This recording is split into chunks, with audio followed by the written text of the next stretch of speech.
Hi, Dawn. Welcome to the Integrative Health Coach Success Podcast. Hi, excited to be here. Thanks for having me. Yes, our pleasure. I'm looking forward to our chat. It is something that we've never talked about with another IHP before, and it sounds like you are quite the expert. So I'm looking forward to diving into that. But what I would love to do to start is, can you share with our listeners a little bit about what you're currently doing with your IHP certification, and then we'll talk about whether that's something you were always interested in, or if you transitioned from another path. Awesome. Yeah. So I have my own private practice. I work with clients one-on-one. We have a lot of different things that we focus on in my practice, really getting to the root cause of illness. That's really the focus with everybody that I work with, uncovering symptoms and talking through health history and spending a lot of time together, peeling back those layers to get more to those deeply rooted root causes. So, so I've been in private practice. Let's see, it's been, I want to say 5 years now. I think that's pretty accurate. I actually started as a clinical herbalist. So my education started with being a clinical herbalist, and IHP came later. And IHP came specifically because I wanted to do more of that root cause work, talk more about those things like stress and things like lifestyle and all those factors that not everybody understands is so important to health. So, I love the IHP program, and that was really the catalyst for me moving more into that kind of work instead of more of like that surface level work with clients. I really wanted to be able to go deeper. Yeah, absolutely. Okay. So you were an herbalist before, so you were kind of always in this health and wellness mindset.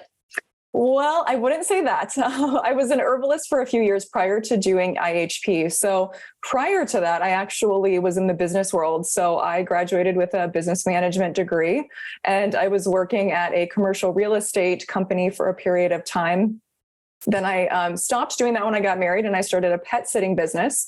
So I was a pet sitter for like 7 or 8 years. And during that time, I had kind of a chronic illness, like a pretty debilitating chronic illness that had me just really, really bizarre symptoms and things that was really affecting my day-to-day life. And that was really what spurred me into wanting to heal myself. So I entered this space for myself for very selfish reasons. And that's when I started really being interested in herbs, using herbs to help support balancing the body and viewing the body in a completely different way than Western medicine views the body, as everything being connected. And so I entered it just by one herbal class, and that was what started me down this trajectory. And I realized, like, when I first started, I thought that herbs were just for food, like spices, like, oh, herb, yeah, you're going to add basil to your pasta or something like that. I had no idea at that time that herbs have medicinal value. So that was like this whole new world opened up to me. And after doing many years of schooling as an herbalist and then finally starting to work with people, I realized that it was just, I was so passionate about it. And I had gained so much information. I was like, I want to so badly share this with others, because it's kind of amazing how many people don't know about herbalism or we're in the same places that I am, not really understanding the medicinal value. So that's kind of the herbalism. And I'm still able to use that, as an IHP and, with a lot of the supplements that even Dr. Cabral uses. I mean, he talks about herbs as well. So he understands the power of herbs. And I love how that was kind of woven into the IHP program too. Yeah, absolutely. I think it's what the best part of the IHP program is, just kind of a little bit of something for everyone, right? For sure. He kind of has his main umbrella, but it has a lot of the little parts as well. So if you're into herbalism, there's that. If it's Ayurveda, there's some of that. And it really takes the best of all of those modalities, because much like, the criticism that some of us might have of conventional medicine, it's kind of that it's just this one size fits all, right? So if you were just kind of like, oh, Ayurveda is the only thing that works, right? It's still kind of limiting. So it's nice that it is so well-rounded. Yeah. Great. Yeah. Sure. Okay. So I'm sure your business degree, even though you weren't still working in like an actual business setting in a commercial, I'm sure it served you well in your pet sitting business and now in your health coaching business. Yeah. I mean, it was really important background for me, because I own a private practice and I also basically do it all myself. I do have a virtual assistant. I have somebody that helps me with content creation, but I mean, as you know, there's so much that goes into it. It's not just seeing clients. Like, there's so much back-end work, marketing and finances and taxes and all of those things that you don't necessarily think about when you're starting a health practice, but it's really important to have that organization. And so I feel like it wasn't wasted time for sure. For sure. It's, stuff that I'm able to utilize now, definitely. Yes. Yeah, absolutely. Okay. So what I would love to do is get into our kind of little topic of the day here, which is what your favorite soapbox is. I always say my soapbox is sleep. But right close behind that is yours, which is water. And you kind of have this passion for educating others about like what's in, tap water that they may not know. Give us a little bit of insight as to kind of what your whole thing is about water, what you are so passionate about bringing to either clients or social media followers, and show us what that looks like. And then we'll kind of step into another topic that's related to that. Yeah, absolutely. So I love talking about water. Originally, again, like a lot of my stuff was started for selfish reasons. But when I was on my chronic illness journey, I started drinking what I thought was the healthiest and cleanest water. It was drinking reverse osmosis water from the grocery store, filling up my big 5-gallon jugs. And, I was working on diet and so many other factors. And water seemed like one of those things I really needed to have a good understanding about. So I started drinking reverse osmosis water. I was drinking it for a couple of years. I went and saw like a functional medicine doctor during this time to kind of help me along my path. And one of the questions she asked me was, are you remineralizing your reverse osmosis water? Because I told her, I was like, oh, I've got water taken care of. I'm drinking the cleanest filtered water. And she was like, but are you remineralizing? And I was like, I don't really know what that means. And so she explained to me how important minerals are as part of drinking water. I had absolutely no idea. And I realized there's so much more to water than I understand or that I know about at this moment. So I took it upon myself to start researching, reading books, reading, blog posts, watching videos, and realizing there's so much more to water than meets the eye, and the importance of not just filtering, but also remineralizing.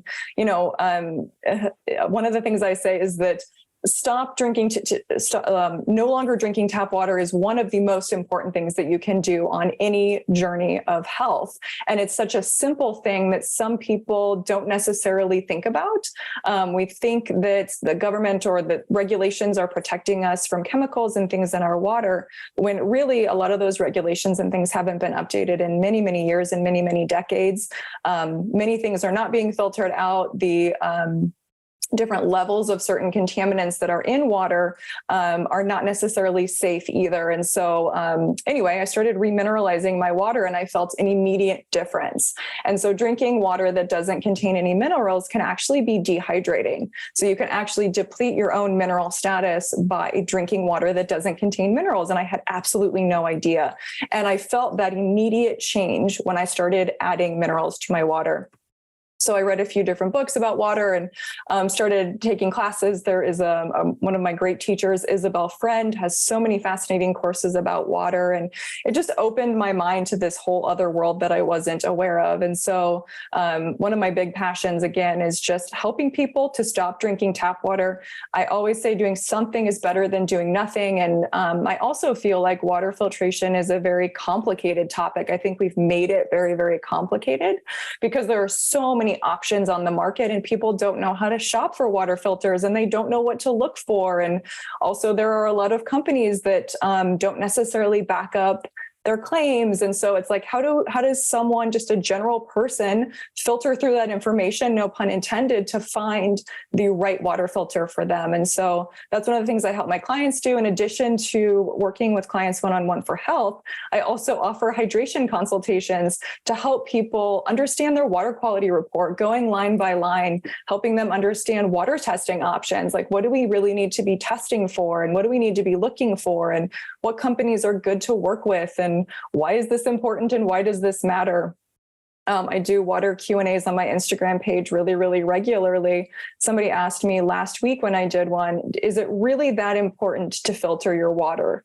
And it is, because it's cumulative, because they were like, does it really matter the amount of contaminants? Because it's considered such a like quote unquote low level. Is it really important? And it's cumulative. When you're drinking glyphosate every single day or heavy metals every single day, one of the things we do more than any other thing in our day-to-day basis is consume water. We're also bathing in water. We're cooking with water. It's not just drinking. We're coming into contact with this so many different times in one day. And that's why it is one of the simplest things that we can do for health, because of that cumulative effect and how we can promote health by reducing our exposure to these negative chemicals and endocrine disruptors and pesticides and herbicides and all of these other things that have found their way into our water.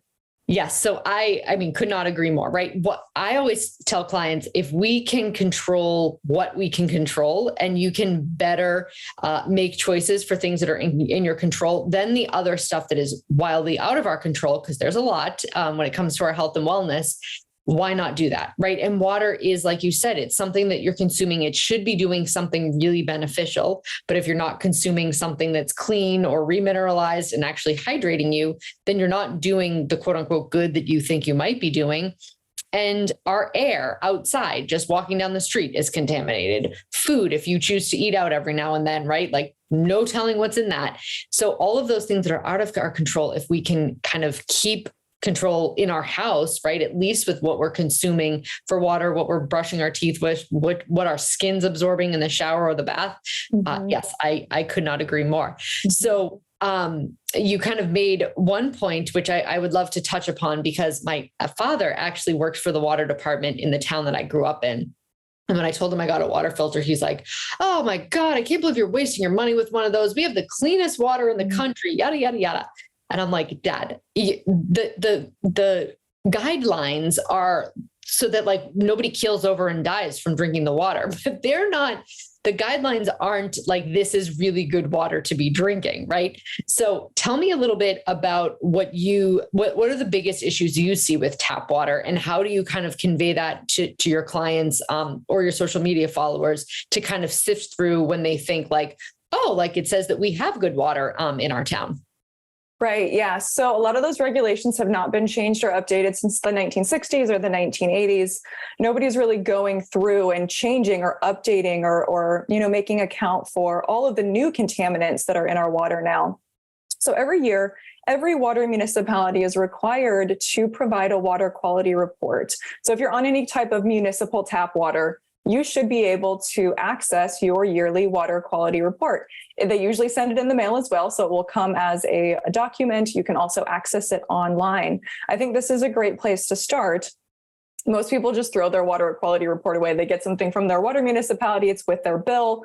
They look at the bill and they throw away the water quality report because they're not the easiest thing to read or understand. And really all that it says is, we didn't violate anything this year, or if we did, it was under the certain number of allowable violations. And I can tell you we moved recently and we've lived in our house less than a year, and there's already been 2 water quality violations where we live.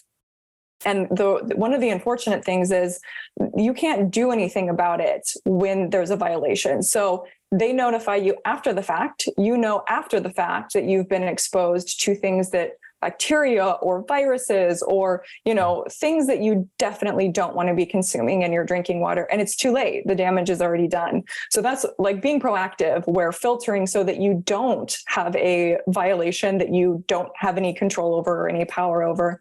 I think that having that, system in place so that when those things happen, you don't have to be as concerned.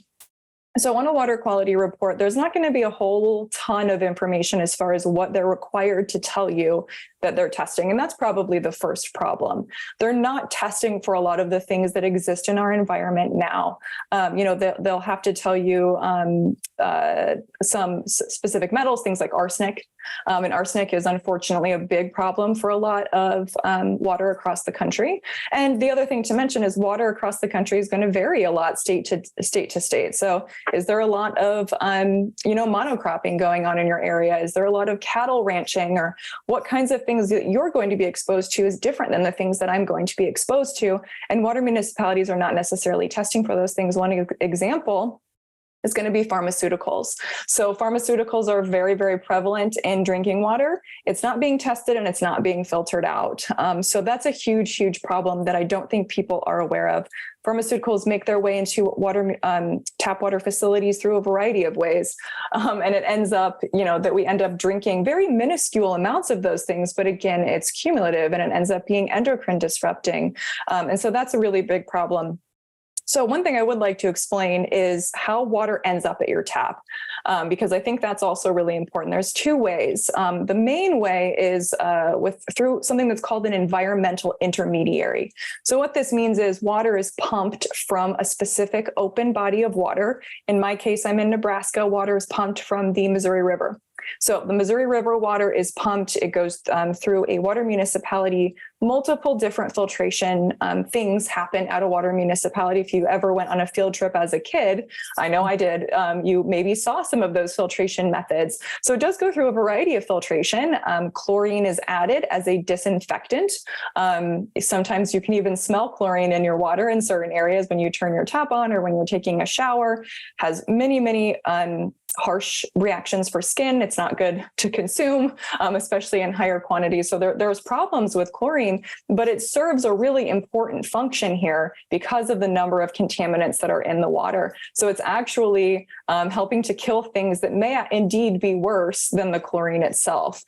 Jury is still out on that, but it does serve a purpose. Okay, so it goes through that whole filtration process. Chlorine, fluoride is added as well, and then it makes its way to your tap. So when you flush your toilet or you turn your sink on, that water goes back through a water municipality.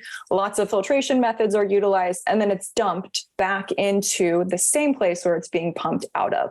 So that it's going back into the Missouri River. So it's going back from whence it came, and then it's being pulled back up, back and forth and back and forth. And so if you're wondering why our waterways are so polluted, that is one thing that you can definitely look at. The second way that water makes its way to your tap is through something called toilet to tap. There's a better name than that, but it's basically what it is. So in places like bigger cities like California, where you're dealing with a lot of drought, water, instead of being dumped into that environmental intermediary, it's just coming right back up to your tap. And so there are more problems with that type of water because there is no environmental intermediary to act as, a way to distribute that stuff so that there is, if water is in a waterway, it does have the chance to maybe filter itself a little bit through natural means before it's being taken back through. So all of this to say, either way, neither option sounds that great to me. And I definitely want to have control over that water. So filtering that water, I think, should be a priority because, again, like you said, there are so many things that are outside of our control.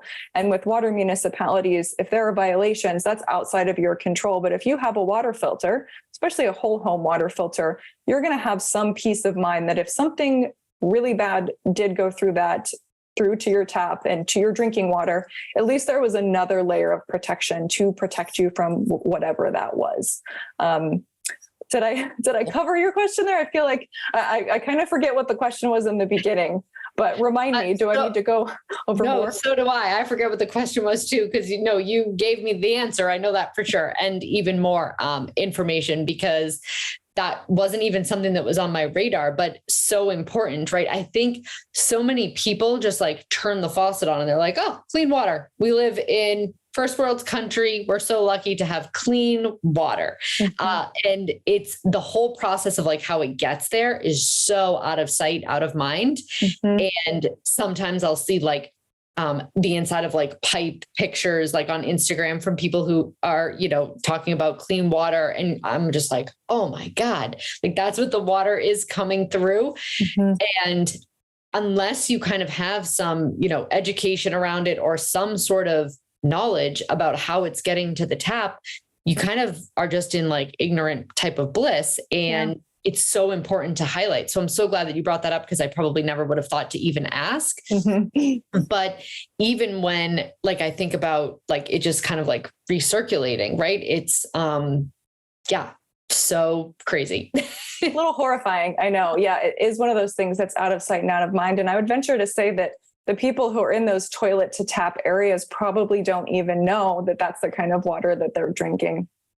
Yes. Yeah. Okay. So now what I would love to kind of talk about is you mentioned like a whole house filter. Obviously, if water's your thing, you have some favorite filters. I recently was talking to two clients who, and I would love to touch upon well water if we have time and get your thoughts on that, sure. because I think that's another beast. There's not same issues, but there's different issues. And the client was saying like, oh yeah, I'm on a well, but I use the fridge filter. And I was like, okay, that is not a filter. They're like the fridge filters, most manufacturers, at least I haven't found a refrigerator manufacturer that uses anything half decent, but they're basically like filtering quote unquote impurities, and you're not getting lead and copper and glyphosate out of your water. You're just not. So what are your favorite filters as far as whether you're filtering well water, tap water? Give us kind of maybe like the best in your opinion, and then maybe like lesser of the few. Sure. Yeah. So a lot of things to think about when you're shopping for water filters. And I will tell you my favorite, but I'll also tell you how to shop for your own, because I think that's really important too. Because my opinion on water may be a little different than your opinion on water, or what is important to me may be a little bit different than what's important to you. And again, your water quality is going to be different than my water quality. So our concerns may be different. So when you're shopping for a water filter, the most important thing is to see, has a third party tested this filter? Is there some sort of unbiased person that's looked at this? Because water filter companies can say whatever they want. They can fluff it up. They can like, kind of like with greenwashing, like you can use a lot of language and make it sound like it is something when there actually is no information or data to back that up. So third party testing is the most important thing that I tell clients to look for. Very, very important to ensure that somebody other than the company has looked at that water filter and tested it with tap water. The other thing to look for is called NSF certification. So NSF certification is another layer of protection with another unbiased, basically third party that's looked at the water and said it has met or exceeded our specific standards. And NSF certification, they look at a variety of different products, but for water filters, they have really specific variables that they're looking at. And so having third party testing and NSF certification, that's ideal. And that's really kind of like the gold star. That's what I'm looking for from a company. I'm also looking for really good customer service. I'm looking for a company where if I call them and I need help, or I email them, or there's a chat option, that a real person is there to answer my questions. Because, well, I mean, I have a lot of questions about water. First of all, I'm someone who, if I'm buying a water filter, I'm like going to run somebody through the ringer, and I need to know that they have the information that's going to help me make the best and most informed decision. So I wanted to find somebody that would actually answer the phone like a real person. And another important thing with that is, if you're installing a whole home system, you may need help with installation. And so you may hire a plumber, and they may need to call as well and ask specific questions about installation, because a whole home filter is kind of a bigger beast. Some people can do like an under sink filter by themselves, and it's not that big of a deal. But a whole home, you really need a plumber for that. And if they need help, you want to know that the company you've purchased from is going to be available to help them with that. So my favorite company is called Greenfield Water Solutions. They do whole home, they do under the sink filters. They just released a shower filter. They've got gravity filters as well. So if you have something like a Berkey, which has been really popular in the past, you can actually replace your Berkey filters with Greenfield if you wanted to. I love that company. They're a small company. They've had some growing pains because now they're very, very popular because I've promoted them a lot, and a lot of other people on Instagram have promoted them, which is amazing. But they're just a really, really cool company, and they're available to answer questions, which is another thing that I love. They have third-party testing on a lot of their filters, not all of them, but some, and NSF certification as well. And it's what I have. So I have a whole home system from Greenfield, and I've had really, really good success with that. Other companies that I think are great, Pro One. They used to be called, I think, ProPer. They've changed their name within the past few years, but now they're called Pro One. They have really, really, really good third-party testing, like very extensive third-party testing, which I appreciate. Like when I look at third-party testing, I want to be able to go through multiple pages, not just that they've tested for arsenic or just tested for nitrates or something like that. I want to know that a lot of different things have been tested for. So Pro One is one of my other ones. They also have pitchers, which I think is great. So for more cost effective and more easy as far as user friendly, and you can, if you're going to move, if you're renting, a pitcher is really, really great. It's really easy to do and definitely cheaper. They do have inline fridge filters too. So it's not a fridge filter that you add into the fridge. It's like there's some sort of installation required. It's outside of the fridge, but it's going to be a lot better than one of those run of the mill, just like carbon filters that you get with a fridge filter. So that's Pro One. I think they're really great. Clearly Filtered is another brand that has really great third-party testing. One other that I like is called CWR Enviro. I think it's Clean Water Revival. They don't have third-party testing. They do have NSF certification. It's a more affordable brand. And so I've spoken to the company a few times, and it's one that I do think is worth at least looking into. If you're looking for something that's more affordable, that would probably be my last choice in all of those, but it's one that I think is worth looking into. Yeah. Okay. So that's great. And do you have as long as you're filtering, your shower, like if somebody was like, okay, I can't put in a whole house unit, Mm-hmm. I do a filter under the sink and do one, in the shower, and I'm going to use the sink in the kitchen to brush my teeth or something like that. Yeah. Does that kind of cover your bases as far as? Yeah. So that's a good question.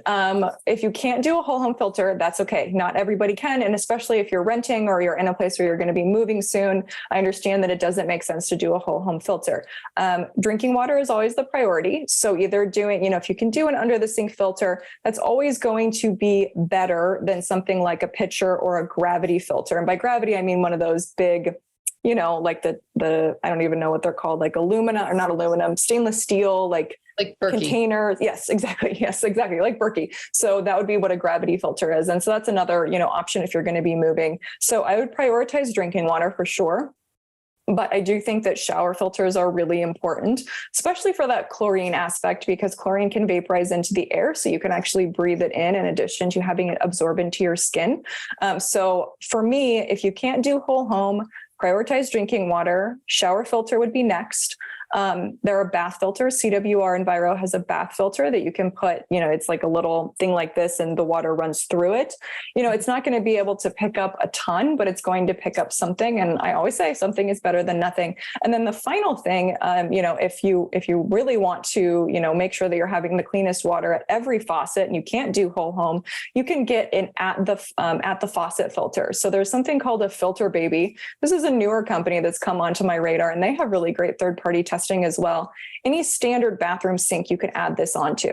So if you want your brushing your teeth water and washing your face water to be clean, you can add a Filter Baby onto that. And so that would kind of be my level of priority, starting with drinking water, then going to bathing water, and then going to that bathroom sink water. Yes. Yeah, that's great because a lot of people, whether it be cost, circumstances, sometimes the whole house. Okay. So now let's move from that aspect. And can we talk a little bit about the types of filtration? Each of those companies, so what is the whole house one that you have, the Greenfield, is that reverse osmosis? No. Yeah. So do you have to remineralize everything that's filtered? Is it just reverse osmosis water? What is your opinion on remineralization when it comes to filters that you're using? Does it matter? Does it not? Okay, so that's another good question. So there are two types of filters that are going to remove minerals from your water. Reverse osmosis, which I've already mentioned, and distilled. So distilled, you are going to get what's called total dissolved solids, which is basically the amount of dissolved things in your water down to very close to zero. That's with distilled. Meaning it's removing the bad with the good. So all of the good minerals, but also all of the bad chemicals and, things that you don't want. Distilled is going to get your TDS down very close to zero. Reverse osmosis is going to get your water to between, I think the average is 15 to 30 TDS. So you're, again, going to be taking out the bad with the good. So there's different schools of thought on this. And again, this one is just my opinion. So I think it's important to decide for yourself what's right for you for sure. But I personally, my goal is to remove the bad and leave the good.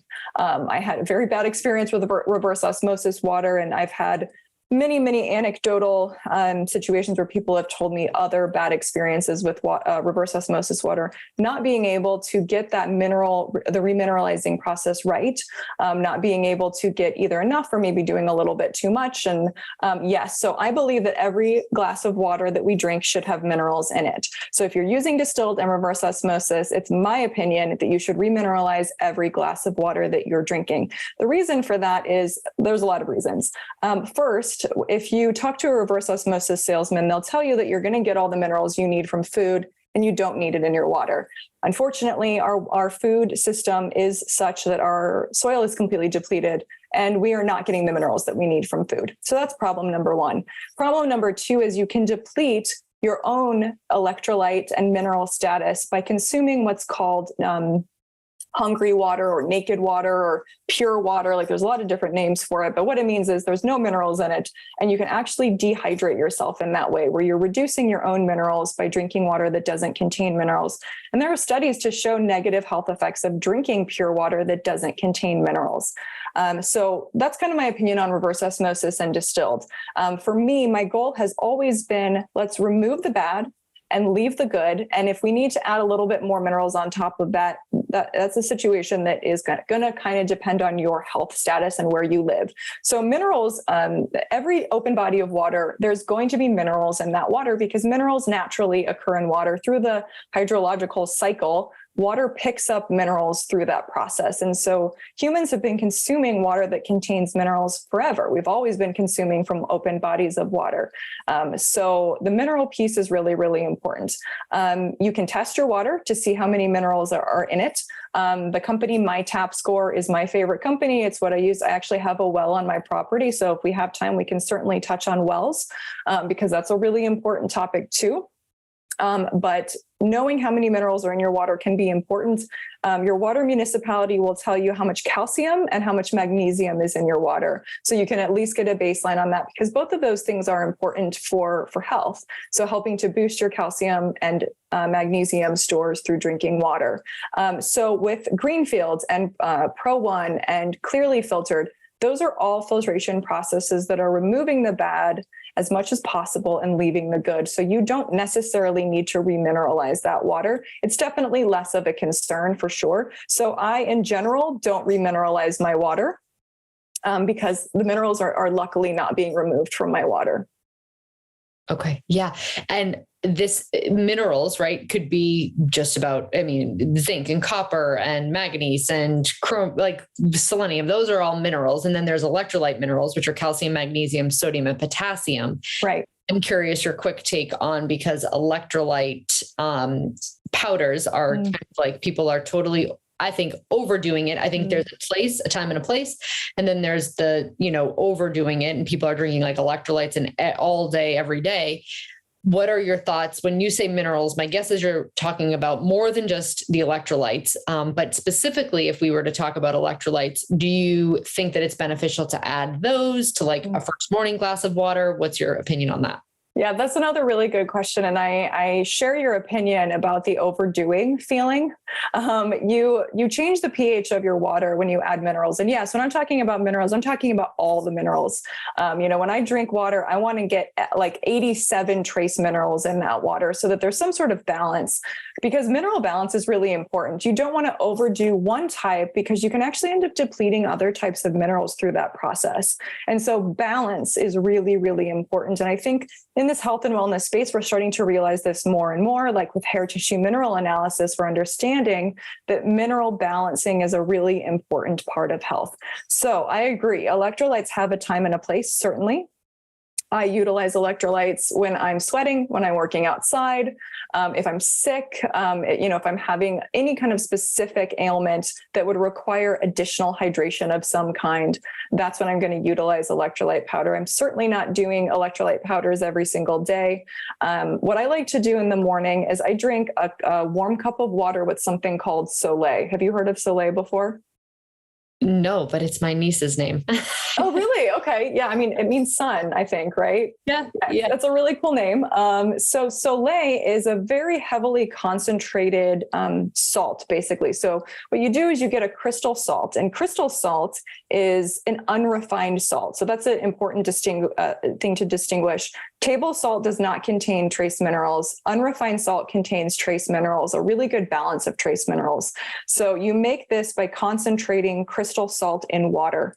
You actually dilute it to the point, or you add just enough water where you're dissolving some of the salt, but there's still actually salt that will remain at the bottom. And so you're getting a really concentrated level of sodium, yes, but also all of those trace minerals. And a lot of us actually are not consuming enough salt in our diet. And so that's a beneficial thing for that as well. But it contains a balance, so you're going to get trace minerals as well.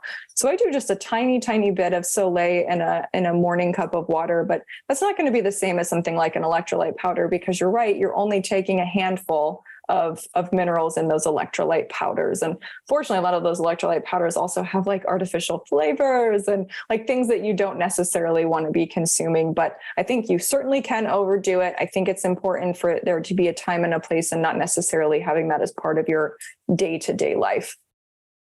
Yes. Yeah, absolutely. Okay. So I would love to have enough time to talk about well water, because I think a lot of clients of other practitioners that could be listening are consuming well water, or they have well water. And I think that there's a little bit of this misconception that it's like nature's water and it's the best water you could be drinking, and that there's not much contaminant. So tell me a little bit about your take on well water. What are the biggest things that you find to be, most problematic? And are they solved in the same way that we just talked about with tap water?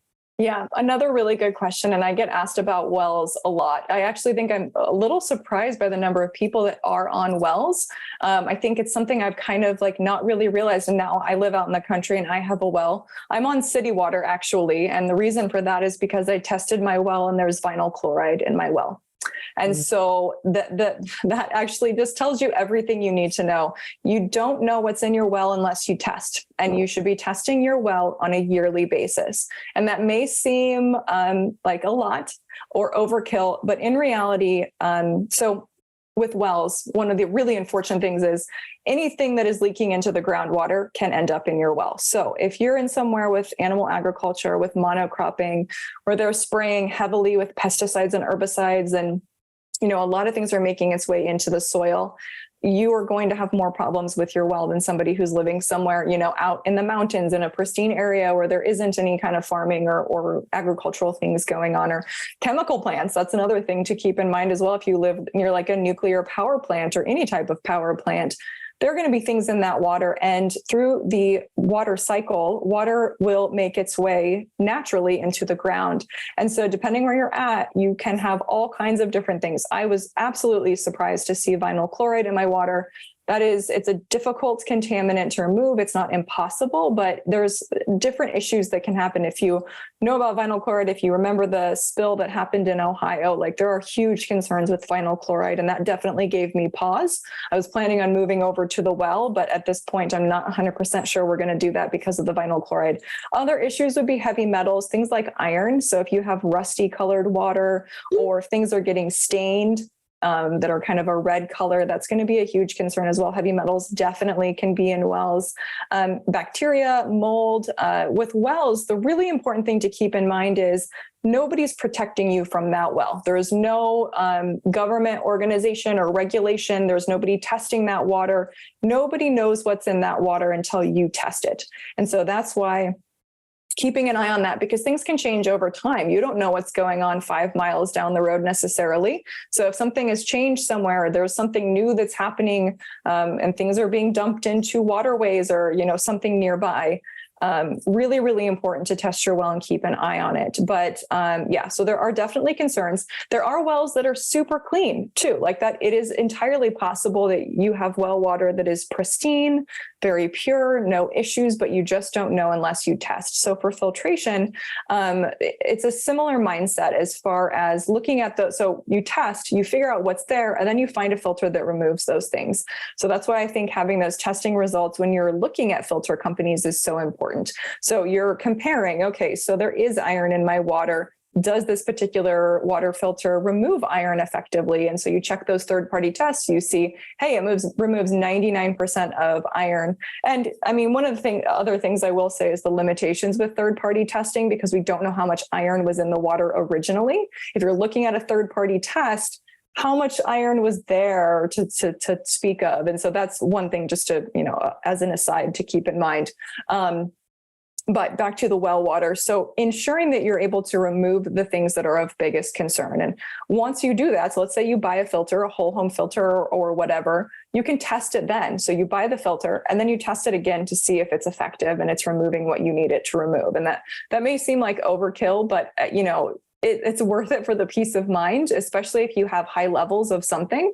A lot of companies, Greenfield is the one that I'll speak of specifically, because they will help customize a system specifically for your well or for your city water. So if you have a water quality report, you can go to them and say, this is my water quality. And they'll say, well, let's do this whole home system. Let's do a couple add-on filters specifically for those things so that you can ensure that you are removing those particular contaminants. And they'll do the same for wells as well. They have specific, like for their gravity filter, they have a filter that is specific for well water versus city water. So because there are a little bit of different concerns for wells versus city, there is a little bit of a different need. And that's why, just looking for a company that does offer not just one run of the mill, here's our one option for you, because it's so bio-individual, just like your health. What's in your water is going to be different and vary based on where you live. And so finding something that's specific for you.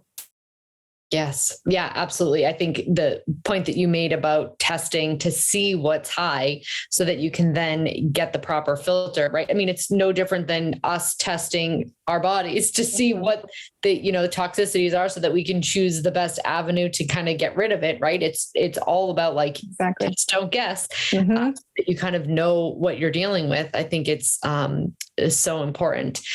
I literally could sit here and talk and pick your brain about water all day. I appreciate all of the wisdom that you shared so far. This was so much great information. If others wanted to kind of, connect more, find out more, listen to, all you have to say about water, where are all of the places that you show up? Yeah, so I am on Instagram. That's my only social media presence. I'm at Raven's Moon Holistic Wellness. There's underscores between each of those words. For my website, ravensmoonholisticwellness.com. And yeah, that's where you can find me. That's great. Thank you so much for being a guest on the Integrative Health Coach Success Podcast. I think this gave coaches listening and anybody else listening a ton of information to kind of either use for themselves or their clients. I appreciate everything you shared with us. Thank you so much. I really appreciate being here. Thanks, Dawn. Bye.